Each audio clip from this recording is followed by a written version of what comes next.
Hello everybody, welcome back to the shop for this Sunday P-51 day episode of Bob TV, baby. Alright guys, I'm going to show you guys something that's been plaguing you model builders for a long time.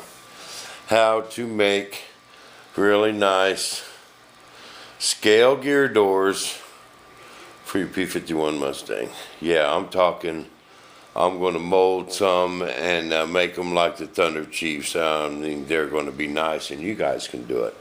I'm going to do a little vacuum bagging, but I mean, you don't have to have a big setup. All you need is a trash bag and any kind of vacuum pump, even one of them food processor, the food sucker downer vacuum pump, just any kind of vacuum pump. Alright, now, this belongs to my buddy Chris, okay? Now, we was going to go to that bigger Mustang, a long time ago, and we decided that wasn't a good option because all of his other stuff was too small, and we didn't want to go replacing everything. So, I have decided to just fix this wing. And what we're going to do is I'm going to make some really, really nice scale gear doors for this. Now, how I'm going to go about doing this. It's going to seem kind of strange. Now, if this is just you guys and you got a brand new kit, it would be better just to sheet this thing. But we don't have a brand new kit.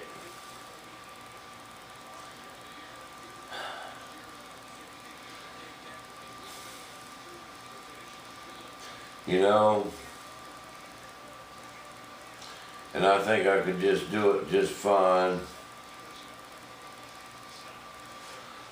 from the top, because it seems to have this pretty symmetrical up front here. It'll be close enough. Okay, so what I'm going to do is I'm going to glass the top and I'm going to prime it and make a mold off the top. I'm going to take some of my panel line tape and I'm just going to lay it out over my gear door, where I want my gear doors, and I'm going to make a mold of that section. Then I can make my part and flip them right over here, and this is going to work. It seems to be, I think it's probably supposed to be semi-symmetrical, but I believe right there, that little bit by that gear door,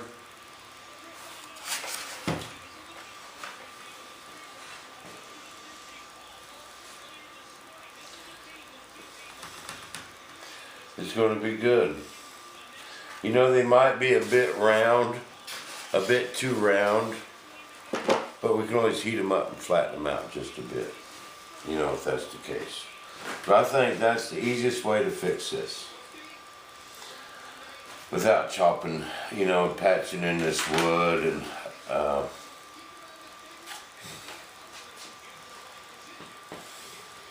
I just really don't believe I need to do all that, because I want to make a bigger area to get the gear out anyway. Like I did on that comp ARF, make a big square right there that actually screws on to get the gear out. Otherwise, you can't get the gear out, and you want to be able to take these gear in and out. You break one, you bend one, even them trunnions. I've had to replace them trunnion blocks from time to time. So, without any further ado, I'm just going to stick them wires in there. Now I'm get some glass on this thing. Okay? Now, while I'm waiting for that to set up, I'm going to make my part and plane for my micro P-51. Oh yeah, it's ready to mold. Just might get half of that molded up today. I'm just going to take some clay, clay it up to where it's sitting level, trace it out, and then carve it out with an X-Acto knife and try and get it pretty close. Then glue this sheet onto some bigger wood. I'll show you. And from my buddy Joe, I'll go over all that retract stuff with you tomorrow, man. I'll make you some videos. I got all these nose gear about done, and did a lot of sanding on this last night. And Ollie'd rather have a non-opening canopy, so I'm going to swap him out mine. He can have mine. Fits perfect, fits like a glove, and I'll take his. And when I fix mine, I'll have an opening canopy. Won't have to lay one up. We're going to have some new, we got some new windows being made. Yeah, we're getting a pro to do it. The guy who lays canopies up for Tom Cook, man, that is just a perfect fit. Perfect. He's going to do my canopies.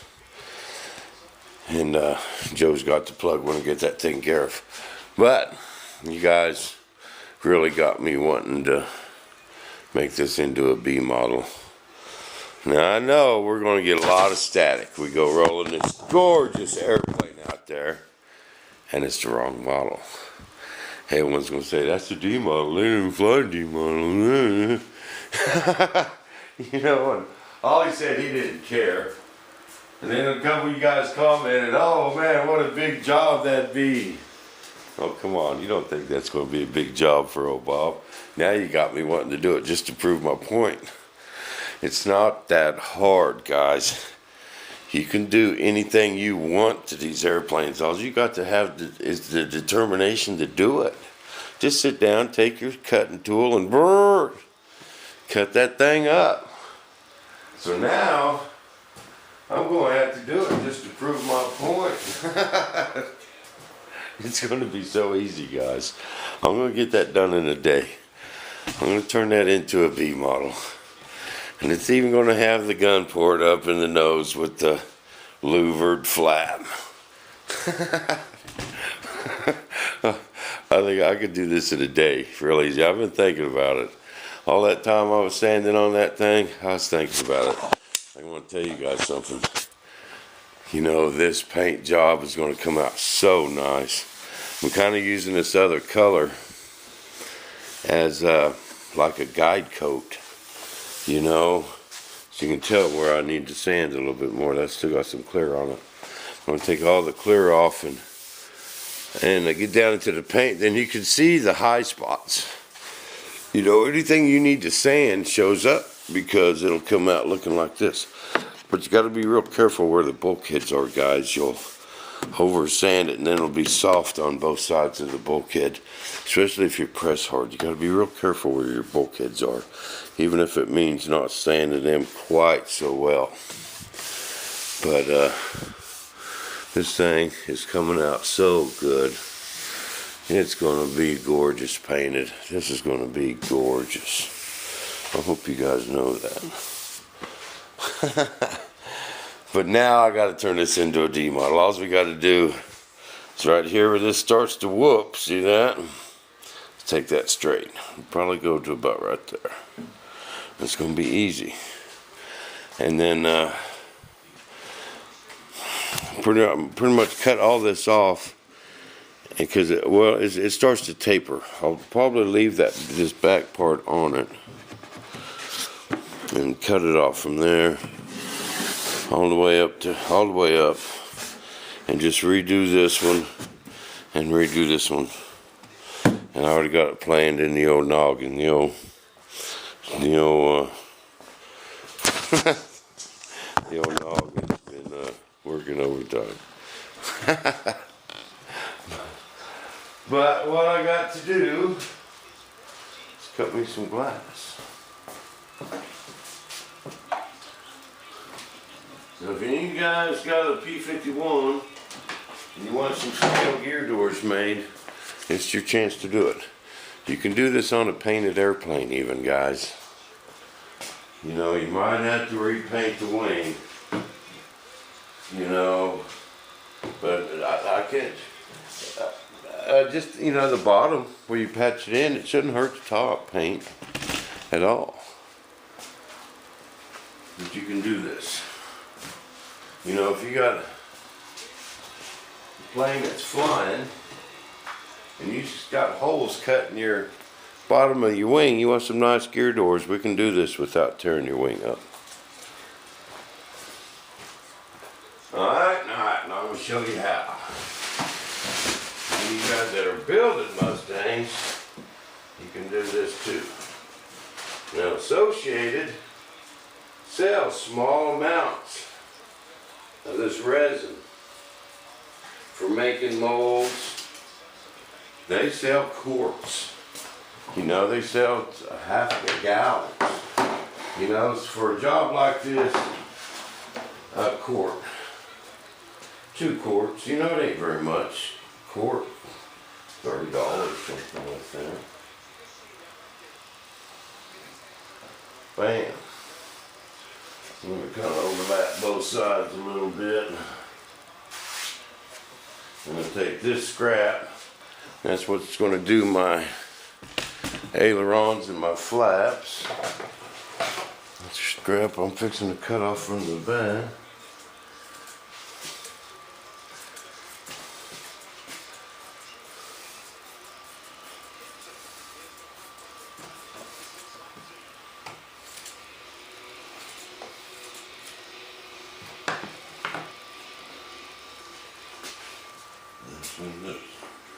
But I gotta squeeze old Chris in a day or 2 a week. And I'll make some videos. So you guys can see how to do this.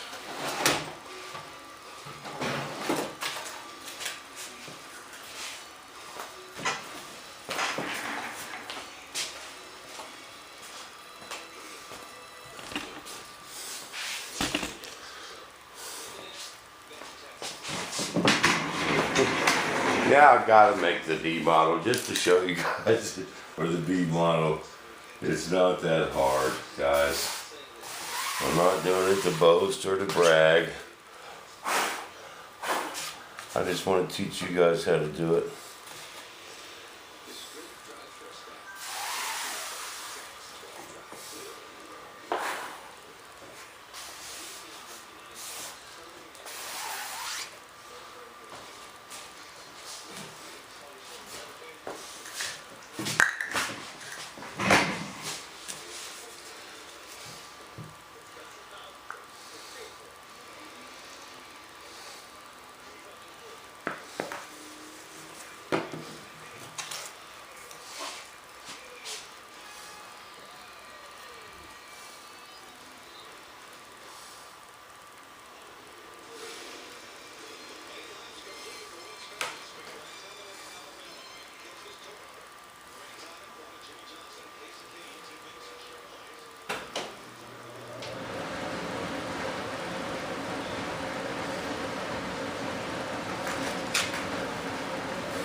You know, the first time I glassed the airplane, I was so terrified. I don't know why.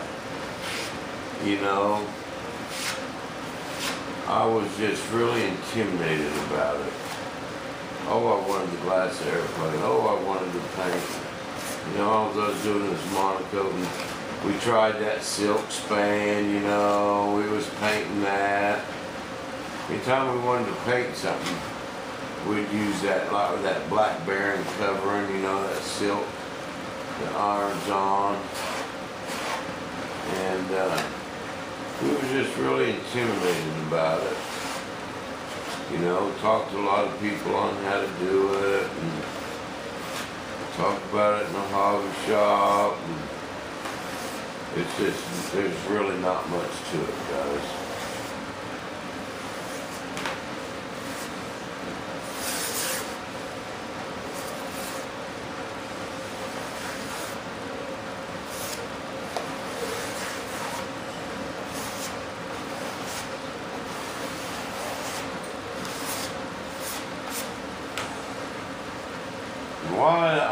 don't know.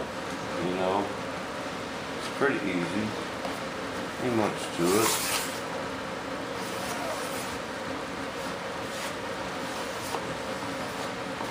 But this glass is so light. You know, the guy that taught me a lot was Lauren Tregallis, man. He used to say, you know, I wanted to really beef up the wing with fiberglass and this and that. And, you know, if you need your finishing coat for strength, you're building wrong. You know, this is the opposite from composite. This is a wood structure, and it has to stay a wood structure. And you can't really turn a wood structure into a composite structure without the weight of both of them, and you just don't need to do it. You know, this is a wood structure. That's all it'll ever be. We don't want to make it any more than that. So we don't want to beef this all up with fiberglass because it's just going to be heavy, man. It'll just be heavy. And all this glass does is, Lauren used to tell me this too. All this cloth does, it helps you get a perfectly thin layer of epoxy on this one. And glues the wood together so your wood don't split. But that's about all the strength you're going to get out of this lightweight cloth. But that's all you're trying to do, is just put a super thin, perfectly even layer of fiberglass resin on this wing.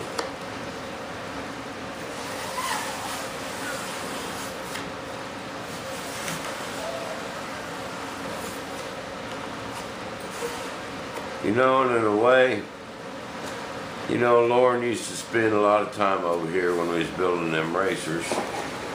And that man knew a lot. And he taught me a lot. He would help me design the wing for my GB I built, that half scale.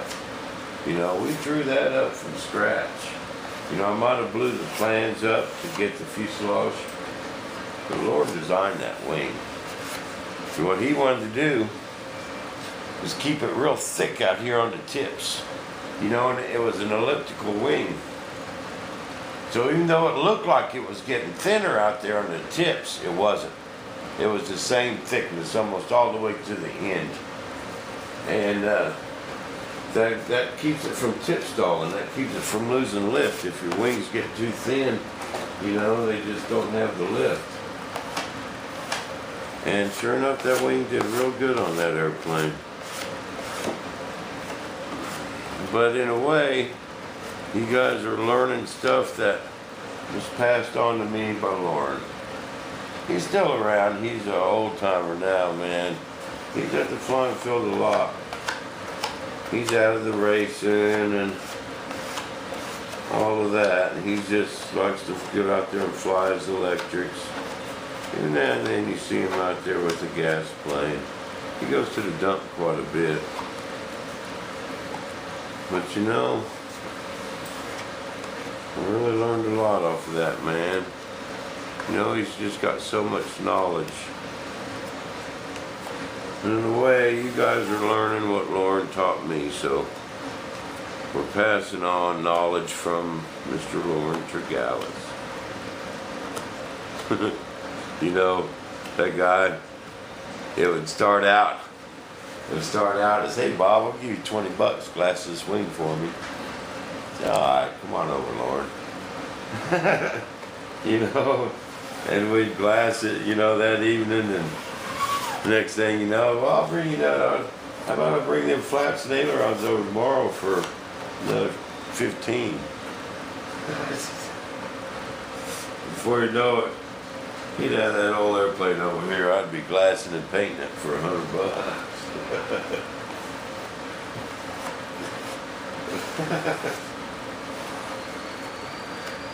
One of the tricks to the trade, I reckon.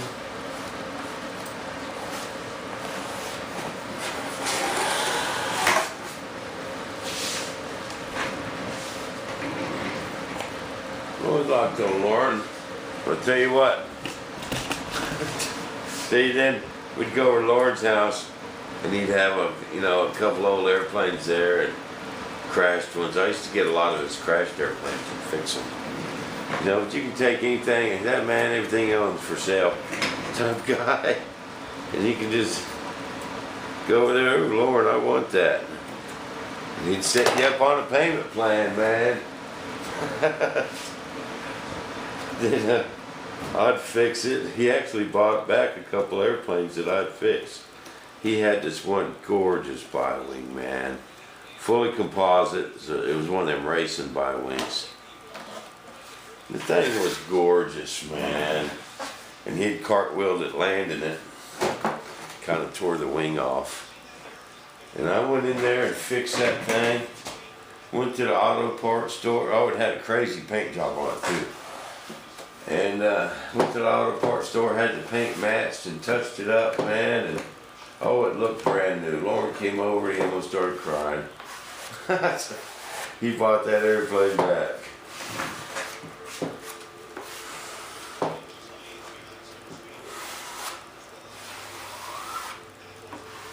I could see it in his eyes when he seen it, man. I said,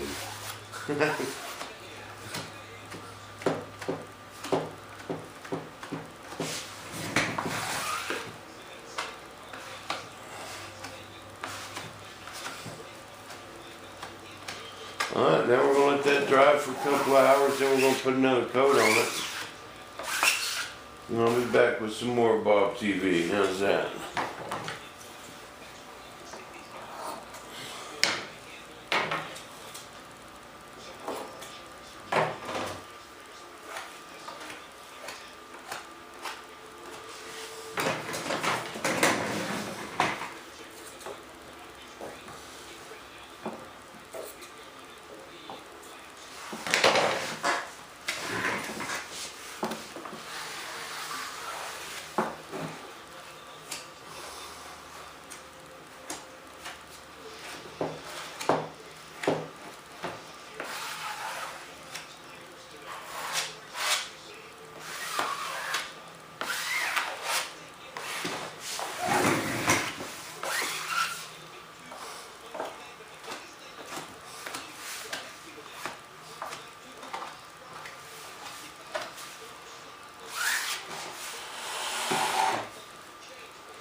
We don't want to leave no dry spots, and we want to go make sure you get to the center of the wing, your leading edge.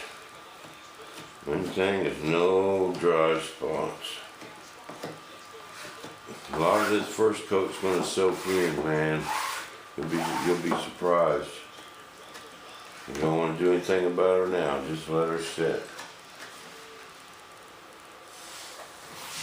And we'll make another video. We'll see you guys back in the shop. Same Bob time, same Bob station.